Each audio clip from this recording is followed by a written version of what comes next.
Hey everyone, Alex here for episode number 10, where we will be discussing Robert Parish, he will be defended by Ray, who again is the only one to have him on his list. With help, I'm sure, from Wade as usual. So let's go over Parish's career so Wade and Ray can make the case. Yeah. The 7'1", 230-pound center who played for the Golden State Warriors, Boston Celtics, Charlotte Hornets, and Chicago Bulls, winning 4 titles, 3 with the Celtics and 1 with the Bulls. He is a 0-time MVP, 9-time All-Star, and 2-time All-NBA, and a Hall of Famer, with career numbers of 14, 9, and 1 on 53% shooting. So, Ray, break it down for us. All right. I feel like I'm going to be hitting the firing squad here in about 5 seconds, but we'll see what happens. I think he's a multi-talented big man. Good hook shot, jump shot, strong dunker. He could run the break. He had a nice post-up spin move. He was a nice, defender. Let's see. That you hated. Well, yeah, he was a good defender. He was pretty much a total package for a center. I never really got to see him play because I'm not, in that era. But from the video that I've seen, I thought he was really pretty good. And then I keep hearing negativity from you guys. The Lakers fans, by you guys. Oh yeah. We have live video playing at our house. Oh okay. And let's see, he averaged nearly a double-double for his career. He put in pretty good work for the Celtics. He's 8th in rebounds, 85th in steals, 10th in blocks, 27th in points. He's a Hall of Famer, like you said, 4-time champ, 9-time All-Star. Pretty impressive stats for a center. So, go ahead. Well, let's break up the Lakers. One of you two can go, and then one of Wade and I will go. Dad, I say you go first since you watched him. Okay. Well, Robert Parish was a good center. I'm a Laker fan. I watched him play against the Lakers a bunch. And Parish was good. The 4 championships, I think you got to give Larry credit for more of the 3 than Robert, though Robert did do his part.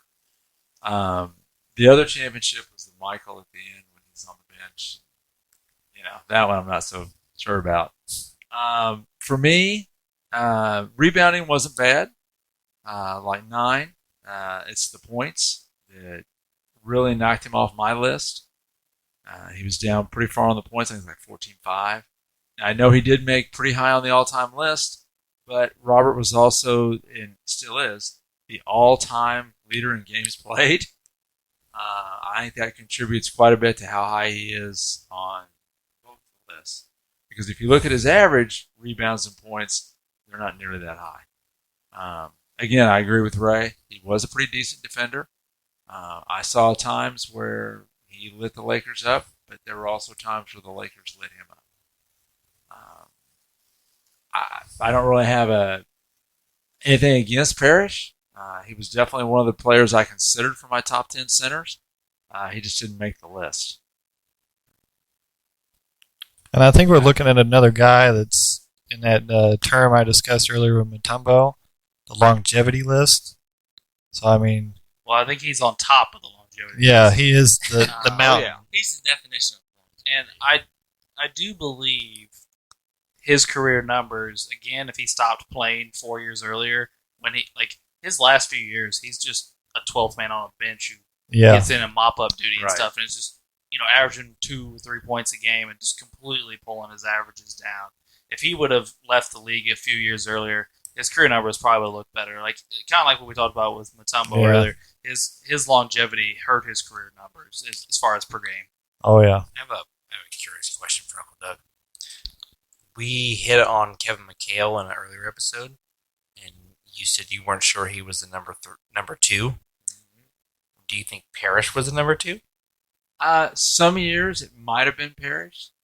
I know Larry was number 1. Yeah. No one's. Okay. And I think they had different guys that stepped up and were the number 2. At times it was McHale. At times it was Parish. Parish had some pretty good games. The one series, Cornbread Maxwell was the MVP. Mhm. 81. Yeah, and you got DJ was, to me, very underrated. I thought DJ was a pretty doggone good guard. I thought a lot more of him than I did. Didn't he put up Danny Ainge. really great stats and win a championship before the Lakers? Or not? I'm sorry, the Celtics. With Seattle. Yeah, Yeah. he won a Yeah. championship Then with he was Seattle. good too. He came and just kind of plugged into the Celtics and Yeah. did his role. So I really, the 2-3 on the Celtics, in my opinion at least, was kind of fluid.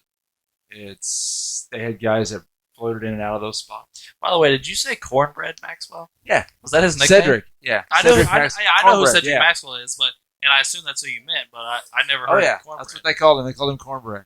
All right, well, I learned Why? something I'm new. very curious. I think it had something to do with his grandmother making. He loved her cornbread or something like that. I've heard some story about it. But, yeah, but that's what they called him, and he had a fantastic series. I think it was maybe the first Celtic title with Larry. Yeah, yep. And then he moved on. I don't know if he and the coach didn't get along. I know this story. Cedric Maxwell came out, had a nice run, 81, won Finals MVP. He had a great Finals. Oh yeah, and I believe it was the 82 season. He got hurt and missed at least majority, if not all, of the season.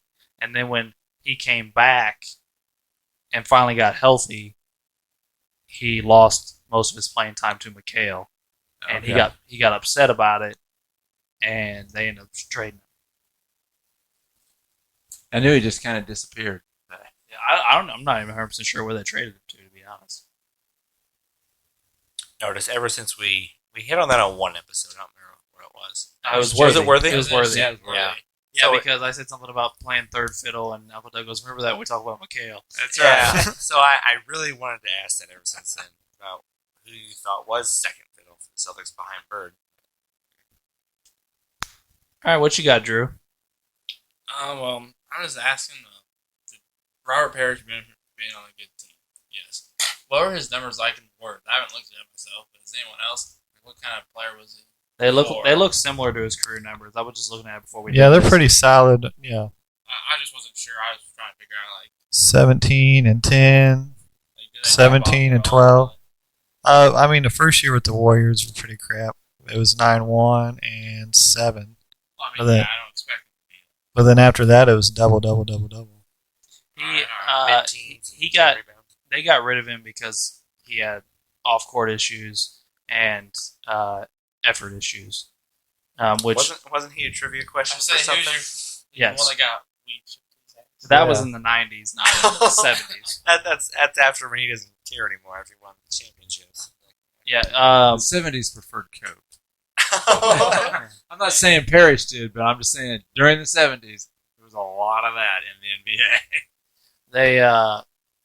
they talk about. I've read about it and heard people talk about it, like Bill Simmons, where the reason they were able to trade, I think it was like Joe Barry Carroll for Robert Parish, was because he would much rather spend time smoking than practicing, and was missing time and have struggles with that stuff. They even referenced stuff like that in The Last Dance about Michael Jordan, about when he first comes to the league in the 80s, and everyone on the team they're crap, and they're all doing coke and smoking in the in the hotel rooms, and so I don't think that was really rare back then.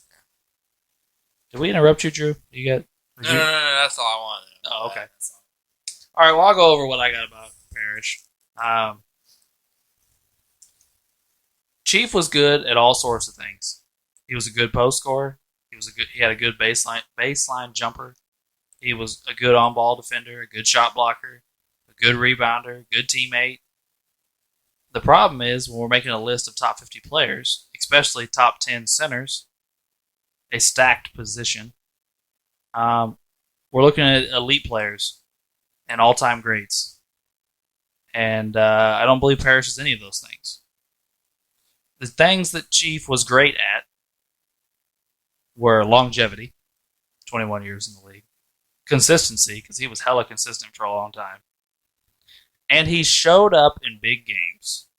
It seems like every time you look at a big game in Celtics box score, Parrish had 20 rebounds. And although those things are useful and those things are not anything to shake a stick at, I don't think those things make you an all-time great. The other things about Chief is Chief never wanted to be the man. He liked being in the background. And he was very upfront about that. But it also hurt his career numbers. When you are accepting of a lesser role, even though maybe you could have had a bigger role, that hurts your numbers. Not to say that didn't help him win 3 championships with the Celtics. Because if he would have thrown fit about touches, maybe they would have shipped him off, or maybe their chemistry wouldn't have worked. So I'll give him that. I don't really count the 4th title with the Bulls. He was a deep bench guy that never played. But he was on the team. I just touched on his issues in Golden State. I kind of talked about that, but that's on here for me. And but I will say this: I believe that no matter where you rate Robert Parish on your centers list, whether it's 5th, whether it's 10th, whether it's 15th or 20th, you need to bump him up a couple spots just simply for the fact he punched Bill Laimbeer in the face. Truth. Yeah. Amen. Yeah. Larry Bird also beat the shit out of Bill I saw a video of that the other day. Larry wasn't taking no crap. No, he rolled over and socked that son of a bitch right in the face. So that's my big thing, Ray. I think Parrish is a good player. He's obviously a Hall of Famer. I think he was solid and good in almost everything. He just had no elite skill, no thing he excelled at greatly, and I think that holds him back slightly. It's not like he was buried deep on my centers list. I'm not 100% sure where I had him. I think I told you last week I had Mutombo 11. Parrish was probably 12 or 13, somewhere in there. I'm not 100% sure. But he had a solid career, won championships. I just felt he was the third fiddle on these teams and fell a little short of making my list, especially on a stacked center position like I talked about earlier. All right, let me ask you this one. How do you have him compared to Bosch? What do you mean? Just a straight up comparison. How do you like? I would say Robert Parish is better all time than Chris Bosh. Okay. All right. I'm just kind of curious because I kind of compared the stats while you were talking, and looked like Robert had a little bit better overall. Well, I know we talked about this in the Quiet episode, but I can't take Chris Bosh off the power forward list to put Robert Parish on No, the I center mean that's list. fine, but I mean you were talking about third fiddles there for a second, and I mean compared to Miami's third fiddle to possibly Celtics third fiddle. I mean, there's a. I think as far as third fiddles go, I think Parrish is one of the best, if not the best, all time statistically. I think he is better than Kevin Love and Chris Bosh. I think he's better than James Worthy statistically. I'm trying to think of some more in my head, to be honest with you. But I don't know. Thompson. I mean, yeah, statistically he's better than Klay Thompson. I mean, Klay Thompson's got a long way to go in his career. Hopefully, as long keeps getting hurt right now, but yeah, I think he's definitely one of the top. Somebody may disagree with me on a couple of those guys, but I think his career is better than all of those guys so far, at least. And I mean, even without being on the Celtics, as we look at the first 3 years of Golden State, I mean, he was still doing fairly well by himself. So I mean, did it benefit him going to Celtics? Yeah, but I mean, he was still doing his thing before that. So I mean, yeah, but is 17 and 10 gonna do this? I mean, 17 and 10 is nothing to shake a stick at. I'm not saying it's terrible or bad. I'm just saying, yeah, he was doing 17 and 10, but is that where we're going to get him here? I mean, somebody's got to play the post position. That's kind of, in that kind of era is kind of sucky for the center because you're kind of stuck down low, and that was your spot, and you can't really move. So you had to figure out a way to score down low, especially when you got shooters here and here, like Bird and McHale. So being that person right there, you kind of had to be kind of creative in what you're doing with your life down there. I don't disagree. There wasn't a ton of space down there because a lot of guys played down there. You know, your center and your power forward were down there on every possession. Not a lot of floor spacing. I mean, I don't know. Like I said, I don't dislike Parrish. I just don't think he made the cut for me for the reasons I said earlier. His longevity is, like I said, it hurt his per game stats, but it's actually pretty amazing. The amount of games and the longevity he played. It's what, 16 over 1,600 games. Yeah, that's insane. We were talking about like Kawhi Leonard has 500. You know, like he'd have to play for 50 years to play 1,600 games. Plays like 45, 50 games. And he still has less rebounds and points than Paul. Well, I mean, even Uncle Doug during the Kawhi episode pointed out that Dominique played a ton of games and he had right over 1,000. That's 600 less games than Parish. And it's not like Dominique's career was short. Right. So Parish played what? 20, 21 years? 21 seasons. Right. And so you figure at 82 games, I mean, he played a lot of games for a lot of years. Here is his games per by year. 77, 82, 76, 72, 82, 80, 78, 80, 79, 81, 80, 74, 80, 79, 81, 79, 79, 74, 81, 74, and then 43 in his final season. So, I mean, for most seasons, he played the majority of the year. You're really looking at a guy that never had any major injuries. Right. Yeah. I mean, or he played through every injury he received. Whatever it was, he was playing.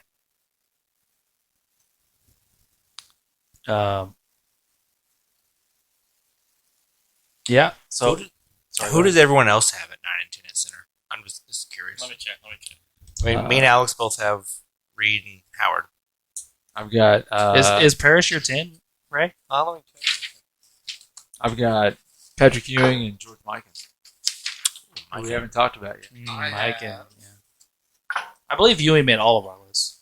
Yeah. I have Patrick Ewing at 10 and George Mikan at 9. Okay. So we're all working with like the same handful of players. You got Howard and Reed, and then Mike and Ewing, and swapping orders. Well, we're the only ones to include Howard on our list.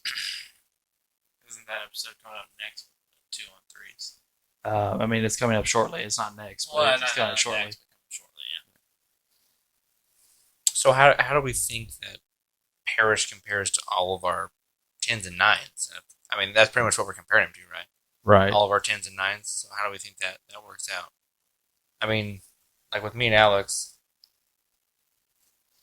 I mean, he obviously wins a lot more than Dwight. Dwight gets a lot more defensive awards. Honestly, it surprised me that Parrish has no all defensive teams. Right, yeah. None. Something that really gets me is Howard has a higher peak, but I feel like Parrish is a more valuable player for a 15-year period of time. Howard is like this 10-year monster, and starts having off-the-court issues, gets traded nonstop. Getting. Let me ask you this about Dwight, and I don't want to make this about Dwight, but how much of Dwight's slowing down is because the game passed him by? The game changed so drastically away from I think it was a combination of the era he plays in, and people absolutely hated him in the locker room for like 3 teams in a row. Yeah, thanks, Kobe Bryant. Yeah, so he and Kobe was a little too intense for Dwight. Yeah. And then, to be perfectly honest, Harden treated him like crap when he went to Houston. Harden treats every teammate like crap, but nobody ever blames Harden for it. That's why I don't ever get that. Harden couldn't get along with any of his coaches. Harden couldn't get along with any superstar we sent there. Even his so-called best friend in Russell Westbrook, he ran him out of town. Right. And I think that really hurt Dwight. The whole trip to L.A., had it worked out better between he and Kobe and he'd stayed there and they'd won titles together, it might have changed his career trajectory completely. But then when he ends up at Houston and then Harden and D'Antoni do their whole thing, and after Houston, it goes downhill quick. Right. He has a couple more good stat years, but people will talk crap about him in the locker room. They were said that over half the team asked for him to get traded from the Atlanta Hawks. He was absolutely despised by the Atlanta Hawks. But Same last thing year, in Charlotte. when he came to L.A., he was a good teammate, I think. Because I he think accepted he- being a backup. Right. He fit in with the team. He knew what his role was. And at the beginning of the season, he was playing behind JaVale McGee. And by the end of the year, by the playoffs, he was playing way more. What I don't get is, the big thing with me is, you hear all this bad stuff about Dwight, but no one ever really gives you a solid reason. It's a lot of crap like, oh, he has too much fun in the locker room. Okay. He's just a big kid. He was having a No, good time. that- Wasn't that's nothing my wrong with thing. That that. always confused Is me. Kobe bashed him repeatedly in the media even. It wasn't like he was bashing him in the locker room when none of us could hear about it. He was repeatedly bashing him in the media and just tore his reputation down.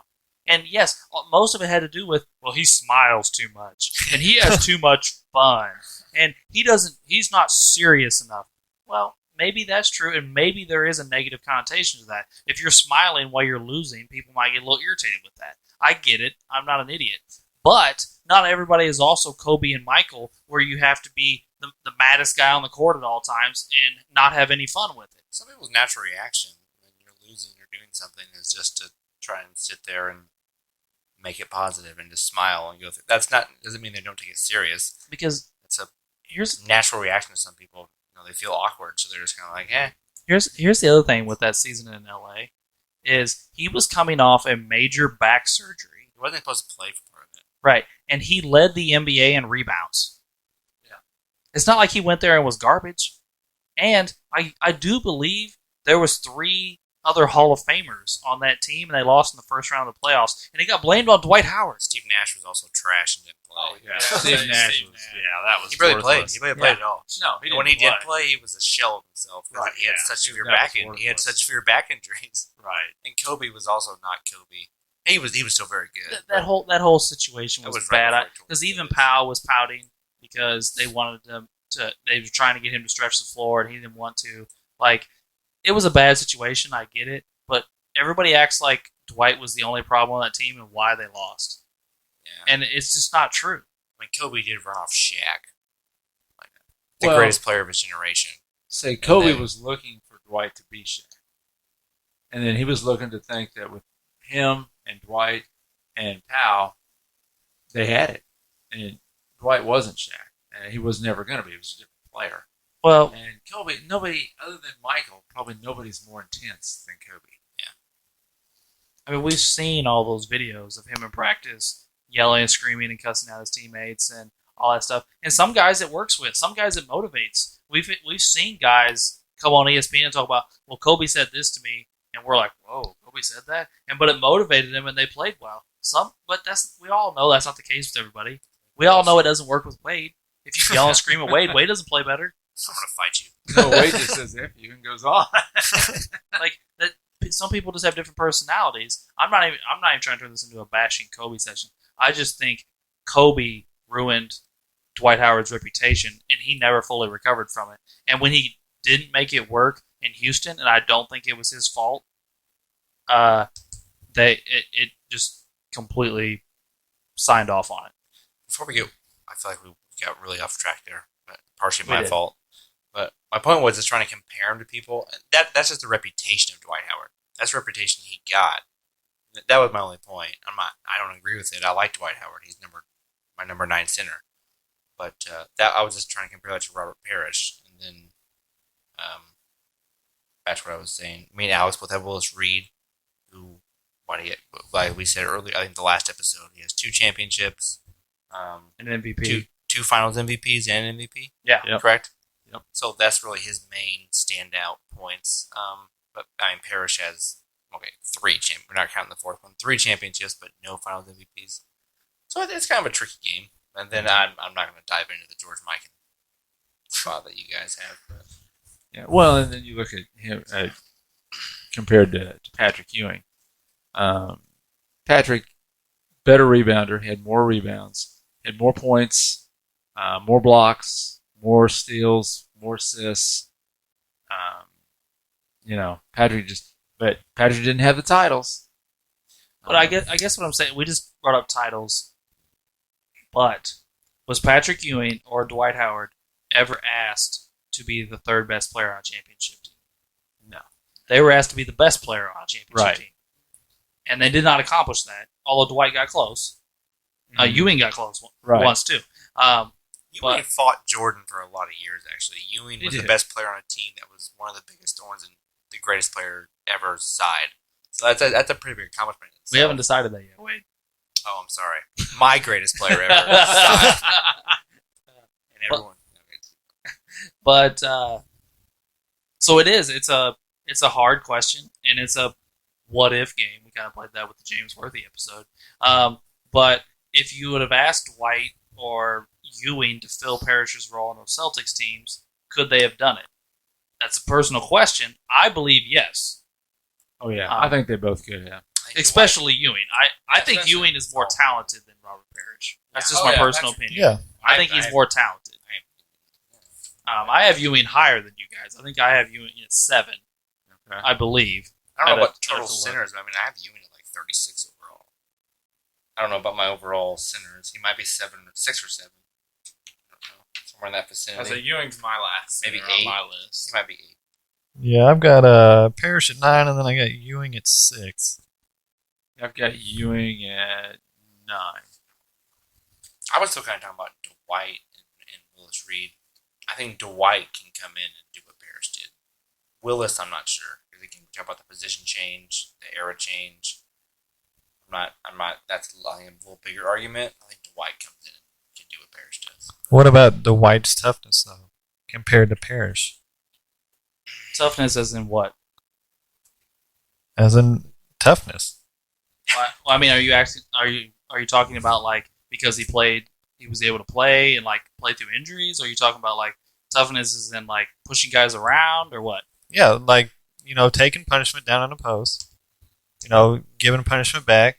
Could Dwight Howard step into the 80s realm and take that kind of punishment? Well, as far as like just his body, I guess, Dwight Howard's a physical specimen. I don't doubt that he can physically handle it or dish it out. And this is what I say about more modern big men. And I mean modern is in like 2000s on.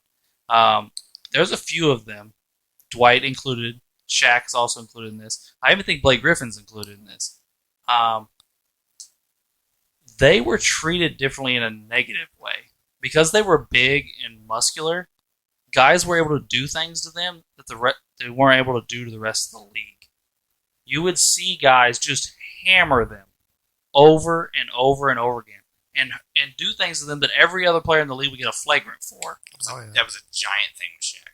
Yes. Ginormous. And it would just be, common foul, go to the line. But then if they ever lost their cool, we acted like they were jerks. Yeah, or if they ever threw an elbow, they're like, what is he doing? That's ridiculous. I'm like, well, that guy hit him in the face 4 times in the last 10 times down the court. That guy was just brought in the game a few minutes ago to use his 6 fouls and hammer on these guys. I know we're talking about Dwight, but I think we can drive the point more home with Shaq. People went out of their way to halfway tackle Shaq to foul him because if you didn't halfway tackle him, he would power through you, get fouled, and dunk on you, and then go to the line. And that kind of sets, I think, the precedent. I can't say the word. Precedent. Yes, I'm sorry. And then that kind of led to things with Dwight, who was again this physical freak. Maybe not as strong as Shaq, but just in a different way, more of a physical freak. Where he again just got hammered because that's how you stop someone that big and that athletic. Shaq was more. He was definitely athletic, but he was just so strong, so monster, and that led down to Dwight and, like you said, Blake Griffin, where you had to do something extremely drastic to stop them, or else they're just going to dunk on you. They're just that much bigger and stronger than you, more athletic than you. So I guess to finish, what I was trying to say there was just that I think if you allow Dwight to repeatedly retaliate, I think it works fine. I mean, he was able to do it now to maybe a lesser extent. It was obviously a more physical game in the 80s than it is now. But we just talked about how they gave them a little bit more leash with these guys. Well, I'm also saying Dwight would be able to retaliate, and I think that works all right. Let's be honest, in the 80s, you could just, how do I word this? The bad boy Pistons played in the 80s. You could do whatever you wanted in the 80s. And someone as big and strong and athletic as Dwight, if you give him free reign to push and pull and grab and throw people, not very many people, I don't think you're going to get in his way. Well, I'll just say this. maybe it's off, but it has Robert Parish listed at 230. Dwight Howard's 270. And he's 6'9", not 7'1". So how much bigger is Dwight Howard than Robert Parish? I mean, yeah, he's a little bit heavier. I think he'd handle it. That's just my personal opinion, though. You say Dwight Howard's only 6'9"? Yeah. Well, that's the same. 6'9", 6'10". That's about the same as what Willis Reed was. So Wade was talking about earlier how we don't know if Willis can do it. He's the same height as Dwight. I think Willis Reed is a power forward in almost every other era. Outside the 60s and 70s. Maybe today. I'm sorry. I think Willis Reed could have done what Parish did. You think so? Yeah. I'm not saying he doesn't have the ability. I think he was a better scorer. I don't know if he has He was. the I think he length. was the better scorer. Does he have the length and the height, though? That's a big deal. He Especially had, in the 80s. he had, well, I'm trying to think how to put this. He had a little bit of Charles Barkley. He knew how to use his butt. And he could make space, and Willis Reed was tough. He got where he had to go with that body. Yeah. And he played against bigger centers even then. And he did a pretty good job of holding his own. I'm not disagreeing with you. I was really asking Yeah. because I don't know. I think maybe you would have seen Willis Reed play power forward, and you would have moved Kevin McHale to center, being the bigger player. McHale was Sure, like a probably. 7-footer, right? I Or think he's close listed at to it. 6'10", but I mean, Alright. he played center at 6'10". Pretty I mean, close. Yeah. I mean, but I'm just saying, like, maybe you would have moved McHale over to the 5, and Reed would have played the 4. But yeah, I think they could have played down low together. Were you going somewhere with that, Ray? I know I got long-winded there. No, I just wanted to see your opinion. Honestly, I think we're all kind of just splitting hairs on opinions of this or that. As far as I think Parish is right up Well- there with at least close to the top 10, if not in the top 10, depending on your opinion. So Well, Drew, since I know we bring this up all the time. You're much younger than most of us. What do you know about Parish? Like, what have you seen about Parish? What I've seen with me and my dad, like DVDs when the Lakers and Celtics play. Well, honestly, I know he's the center for the Celtics when I play. I was like, obviously, I knew he could score because, like, obviously he's getting guarded by Kareem. I know Kareem's decent defense. I know I think he's a lot better offense than when we were talking about Matembo. He probably score a little bit more than what Matembo was, but I don't know how good a defense he was because, like, obviously I know Kareem. It's hard for me to compare this because Kareem was obviously the all-time scorer of all time. So I'm not saying he's terrible at defense because he can't guard Kareem because I couldn't either. Nobody. Could. Oh, well, I'm sure. Yeah, I like how you compared him to you. I can guard him. I'll lock that hook shot down. Wade, he would duck. He would teabag you. I'm 5'10", bro. It's like a 26-inch vertical. I get up there. He probably doesn't even jump to dunk. Keep going. But anyway, but I think in longevity, I think that's helped him out a lot. But I think through all of it, he was not average, but he was good at everything through his whole career. He never went way up, but he never dropped off at all. I thought for all through his 21 years, he did his job, what he was asked to do. When he was with the Warriors, maybe he could have done a little bit more, but when he was with the Celtics, he shut up in big games. He did what he needed to do to win, and he was definitely a big part of their 3 titles there. Even when Bill Walton came to the Celtics, Parish still played a lot, I thought. I mean, Walton came off the bench. Parish started. Yeah. So obviously, Parish was still good. Like I said, all the way through all 21 years. I think that may be Parish's most redeeming quality is his consistency. You rarely ever see, well, you definitely don't see a season, but I mean, I don't even think you see really games where Parish went out there and laid an egg. He may have had a bad shooting night, but he was still going to go grab you your 12 boards and, hustle and play defense and all those things. I mean, there's so many players we could talk about over the years that, well, I'm playing bad offensively, so my game's just shot. Yeah. And that's not who Parish was. He was a consistent player. You can just look at his stats for a season. It's remarkably consistent. I mean, you may go up and down a rebound or two here and there, or up and down a point here and there, but it was 17, 18 points a game, 10, 11, 12 rebounds a game for a long period. And I mean, there's really something to be said for that. I mean, I think that consistency is a great thing to have, especially in a lesser player, and I mean lesser is not your number one option. I mean, you want your number one option to be consistent, but it's too hard to be consistently great all the time. It's too hard for anybody to do that night in and night out. Yeah, I agree with that. It's kind of weird how we view longevity in basketball. I was kind of thinking about this earlier. You're one of the greatest players ever in MLB history if you're just good for 17 years. In NBA, it's not viewed that way. So I feel like it's kind of weird. Like Cal Ripken Jr., that's like the first one that pops in my head. Like you talk about like he was a good player. I think he was maybe great for a few years, but then just kind of good, if not okay, for a long time. But he's considered this phenomenal all-time great player because he has this long streak and he can accumulate all these stats. Why don't we view it that way with basketball? I don't know. I mean, even Hank Aaron kind of falls in that category. He had a couple really great seasons, maybe a few really great seasons, but then he was just remarkably consistent for 20 years. I would consider him a lot better than Cal Ripken Jr. I'm not saying he's Cal Ripken Jr. I'm just saying he falls in the category as in he was extremely consistent. It's not like he was out there having a bunch of 50 home run seasons, but he is the home run, or he was the home run, however you want to look at it. He is. Yeah. Barry Bonds ain't no home run champion. No. But I get what you're saying. You're right. Yeah. Hank Aaron was maybe not necessarily great for 20 years, but he was just really good for 20 years. Yeah. But no, you're right. But I also think it's because we don't have per game stats for baseball players. Literally, baseball is the counting game because we count up what your stats look like at the end of your career. Well, you can sit there and look and say someone, they have 3,000 hits. Yeah, but they have a career batting average of 278. Well, okay, cool. You played 1,400 years. So let me ask you this. Can you name majority of the 3,000 hit club? The majority? Yeah. Oh, God, no. But I know there's a ton of them.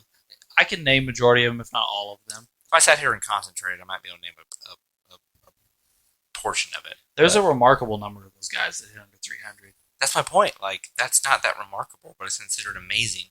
Right. Like, that's my point. Like, that's what I'm trying to say. It's like, Parish is like in the top, I don't remember exactly what Ray said, but he's achieved these certain milestones and hit these marks and has the games played record, correct? Which Cal Ripken is considered this monster for playing all these games. Well, Robert Parish is the Cal Ripken of the NBA, and no one gives a shit. Like I'm literally asking, why don't we treat it the same way? Cal Ripken is thought of as a god. Brett Favre was thought of like this god that never missed games. They're so tough. I think in football, you think baseball's more physical than basketball? No, but football is. I mean, that's where the Brett Favre comes in. It's like Cal Ripken and Brett Favre. Like Cal Ripken, like you stand at a base. You can spend a whole game and not even sprint. Like, get out of here. You go 0 for 3. Well, you don't even sprint the whole game. I'm not trying to make this a baseball podcast episode, but Cal Ripken at the end there was so bad, they just wanted him to keep his streak. They would start him and then take him out of games. No, I'm not trying to. You get my point, though. No, I'm helping you make your point. Like, why aren't we giving him the credit that we give Cal Ripken and Brett Favre? Did someone break Brett Favre's record? I don't think so. Eli was close, and then Eli got benched. Phillip Rivers was close too, wasn't he? Then he was like third or fourth on the list. I'm not sure. Doesn't matter. I don't think so, though. Doesn't matter. But I always thought that is crazy. He's played this insane amount of games. Was an NBA champion, All-Star, All-NBA player, so he was obviously very good. But no one cares about his games record. That is super impressive. But Cal Ripken and Brett Favre, I'm not going to say that's the whole reason they're in the Hall of Fame, but that's like when people bring them up, that's like the first thing they talk about. Cal Ripken, oh, he has a game streak. Oh, Brett Favre, oh, he's the Iron Man. Or, he played all these games. Like, why don't we say that about Robert Parish? That's true. I mean, because I think we talked about this in another episode, was on somebody's trivia question. The number 2 guy in all this is AC Green. He played I think he has the most consecutive games played without missing one. Right. He's way up there on the games played list, all those things. And I bet there's a lot of people who don't even know who AC Green is. You know what I'm saying? Like, probably not. But I mean, I'm just trying to go along with Wade's point here. Like, but I don't have the answer. I don't know why we look at it differently. Yeah, it's a good point. I never really thought about it, but you're right, Wade. I mean, we all know Cal Ripken. But until I started doing research for this, I didn't realize that Robert Parish had 1,611 games played. That he played more games than anybody. I mean, I knew Robert Parish, but I didn't realize that about him. I'm going to talk shit on myself here, but that's over 3 times more games than Kawhi Leonard played. I mean, that's insane. Right. That's insane. Like Like that's nuts. Like that's a lot of games. Like that's nuts. Like that's a ton of games in a sport where you are constantly jogging, sprinting, pushing, hitting people. Like that's a lot. We're not supposed to be 7 feet tall. Yeah, Right. Like That's 7-footers break down. Well, especially look their at how feet many- and their ankles. Right. How many big men have had that? You went Bill Walton, Tons of them. who we've brought up in this podcast numerous times, who was going to be an all-time great. Maybe can still consider him that. His entire career was derailed by the foot injuries. Yeah. As Drunas Agoski, I can't say his name right now. Sam Bowie, Greg Oden. Sam Yeah, Bowie, yeah. that's the one I was going to say. Because you think about Sam Bowie, he was drafted ahead of MJ. MJ was number 3. Elijah won, Bowie, and then MJ. I mean, that's a huge what if Bowie hadn't hurt his foot. Yeah, that was something that was on my mind. I just thought that was curious. He gets no love for that, while these other main sport people are just considered these huge icons for these accomplishments. I thought it was curious. He gets love from me. There you Okay, go. so let me ask you this. Is it that he gets no love? Or is it just not as much as we think? I guess what I'm saying is if he would have played 15 seasons and not had his Charlotte seasons and his Bulls season, would we look at him differently? I think if he cuts his career a couple years shorter, I think his career is exactly the same. He still gets the main championships with the Celtics. He's the second or third best player on, however you want to look at it, on one of the greatest dynasties or championship teams in history, top 3 or 4 probably. He has impressive stats. He's, flirts between 15 to 20 points per game, gets you double-digit rebounds, good defender. I feel like when people bring up Robert Parish, it's, he was that really good big man with Larry Bird and Kevin McHale. That's what I hear. I don't hear anything about his longevity, usually, or it might be like a joke. Like, oh, yeah, he was, like you said earlier, the 12th man on Jordan's first championship or whatever it was. Like, I never hear like what's the word I'm looking for? Someone like, oh, it was so impressive that he played all these games. I've never heard that talked about Robert Parish ever. Just Cal Ripken, Brett Favre. Like you said, Cal Ripken was a joke at the end, but that's what everyone talks about. So I don't know. I think maybe the one difference between Parrish, Ripken, and Favre is they were talking consecutive games. That's why Ripken hung on at the end, because it was consecutive games. He never missed one. Yeah. Parrish missed some along the way. He stuck around for a long time, but it wasn't a consecutive thing. So I think people looked at it a little different. Like, maybe, well, he's just hanging on. Same way with Favre. Favre always started. Well, I mean, there at the end, he was throwing 22 interceptions a year. Yeah. He had more. He was giving the other team just gifts, like just that last. Okay, he had his last 3-4 years. He had that one great year with the Vikings. Other than that, he was dropping 20 interceptions plus to every. He was a true gunslinger to the end. Yes. I think that year with the Jets, he had like 22, 23 interceptions. It was something insane. He ended 3 straight seasons in the playoffs with an interception. Wasn't it like the NFC Championship or divisional round or something? One Like, of them, yeah. it was something insane. Like Cal Ripken and Favre, neither one. Favre had that his second to last season, I think, with the Vikings was really good. Other than that, he was throwing tons of interceptions. Ripken wasn't anything. You know I'm not a Favre fan, but Favre owned every record in the books when he retired. Also, the negative records. No, he like did. Interceptions. But I'm saying, if Parrish was Jabbar and was number 1 overall in points and rebounds and assists, but also turnovers, we'd look at him much differently. That's a good point, actually. I'll give you that. But Cal Ripken, he doesn't own the hits record. He's nowhere close to the home run record. He's not touching the RBI record. He was a defensive liability for half his career. I mean, you were right with Favre. I'll give you that. But do you get my point? Like, Oh, No, yeah. I understand That's a your good point. point. Yeah, That's I a very agree. good point. I just don't have the answer. it's just, I don't like Cal Ripken Jr. I can tell. Well, okay. We can move on. That was just one of my points. All right, so do we want to give our closing statements on Chief? Sure. Yeah. Drew, what you got, bud?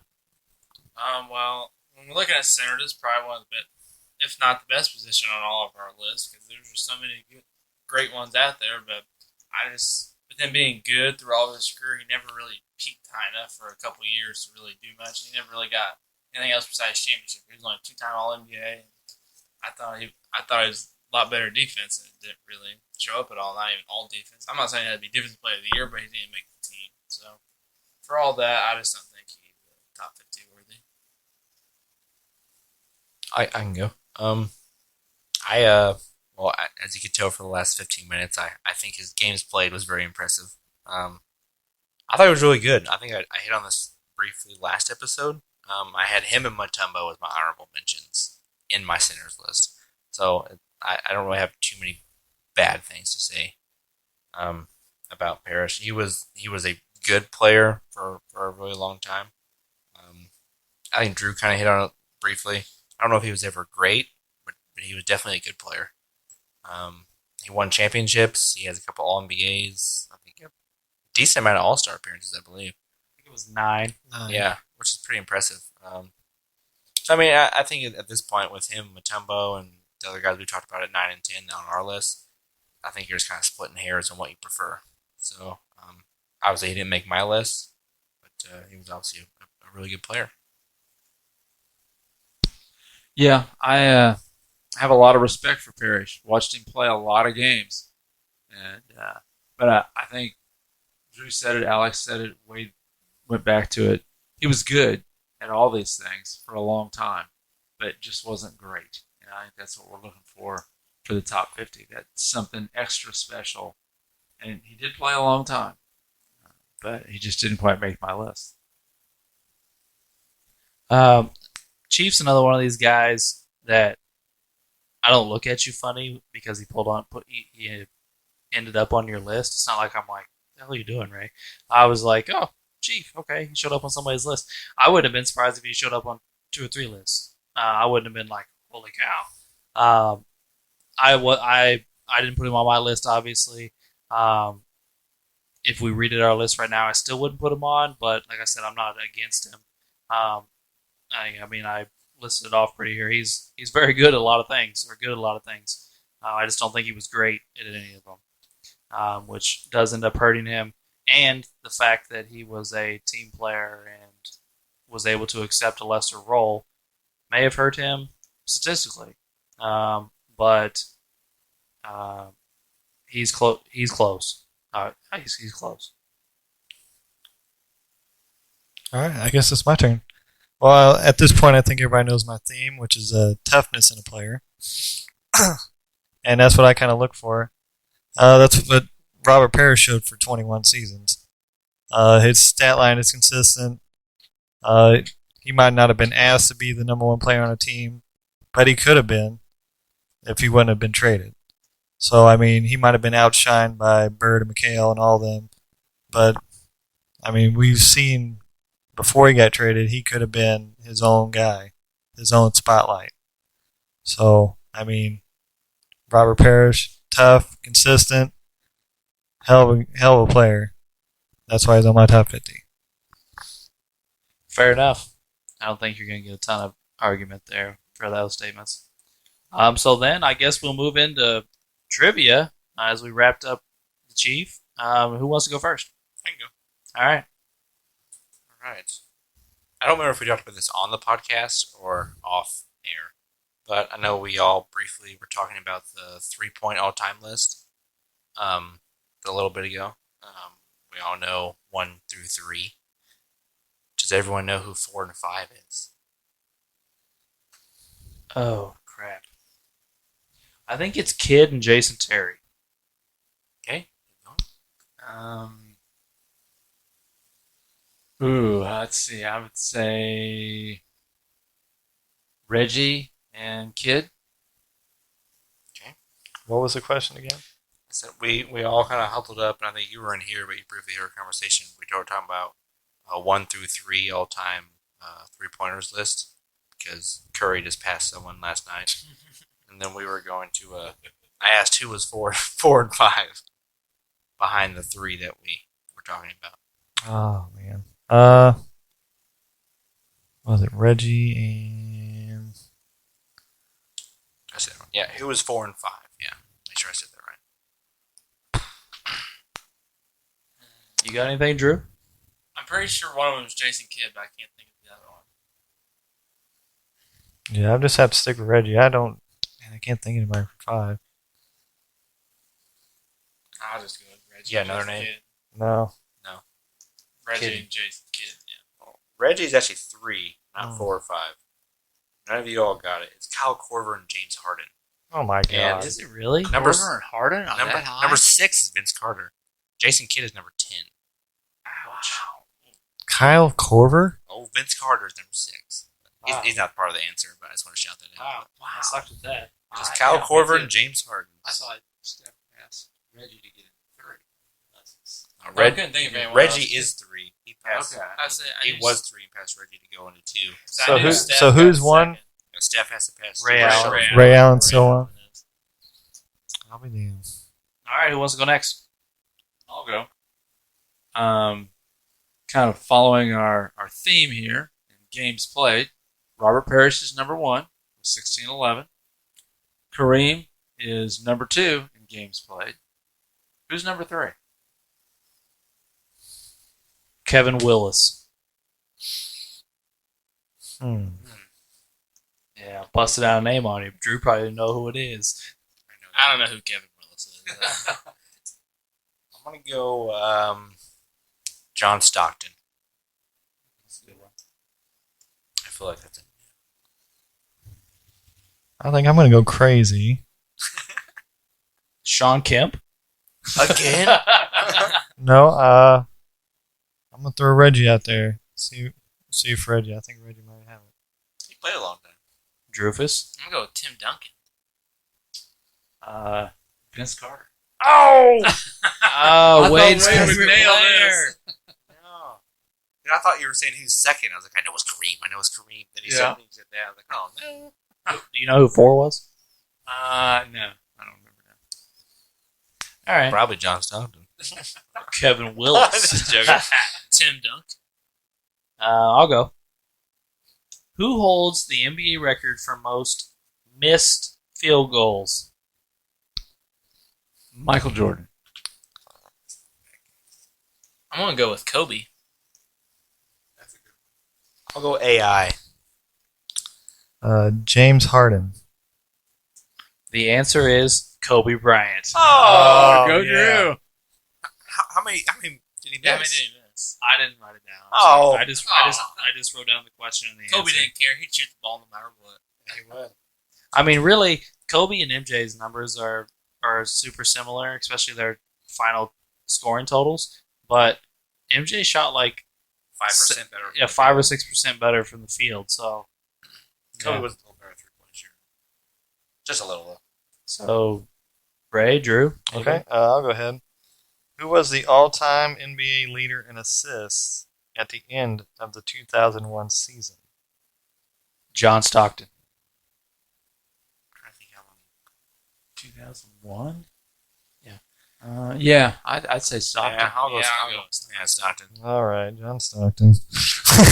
That was a trick in there. That I was like, about what? his retirement age, and he's like 6,000 assists ahead of the next guy. So it's not like second is Magic, who only played like 11 years or 12 years, right? Yeah, but I'm just saying, like Magic's actually farther down the list than he you is think now, because but he at cut that, his. at that time he would have been second. He was Because second? It's like Kidd and Nash between them. Really? I still think Magic's still like. I thought he was really high. Well, he cut his career kind of short there. So He still has the highest per game average, though. Correct? Wait, did you get that? Yeah, I said Stockton. Did you, Yeah, I said so. Did you, Uncle Doug?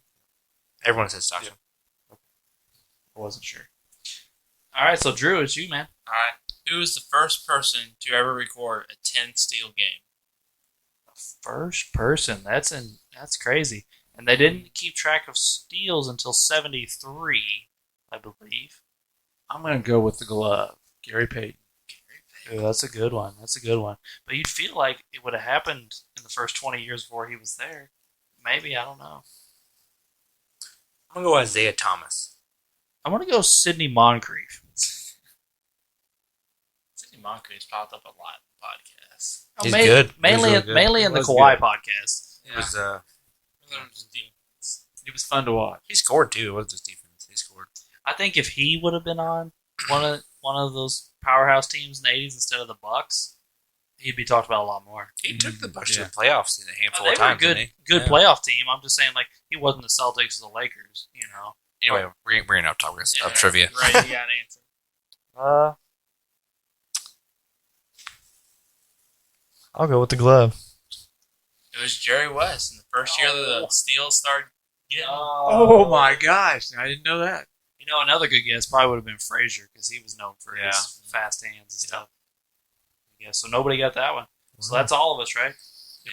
All right, so at the end of week 10, the scores are as follows. Not a lot of movement again this week. Ray has 8. Doug and Alex have 15. Wade has 18. And Drew has 19. He has now taken over sole possession of first place. So anyway, that's not important because it's true. Well, I remember in the first episode you said, "Ooh, I'll probably beat everybody." Well, I mean, we have 62 more episodes. It's not so- over yet. I know, but I'm at least winning for a couple weeks, so I'll take it. So anyway, that'll be it for our week. We appreciate your listen. I'm not 100% sure who we have next week. Does anybody know? Real quick? Sean Kemp and somebody? In another No, I episode? think it's Chris Mullins. Is it Chris Mullins I next? believe so. And then sorry. Kemp and Dumars. Yes, Chris Mullen is our next week, so tune in to hear about us talk about a white guy that can shoot. And Ray will be defending him as well. So again, we thank you for our listen and tune back in. Thank you.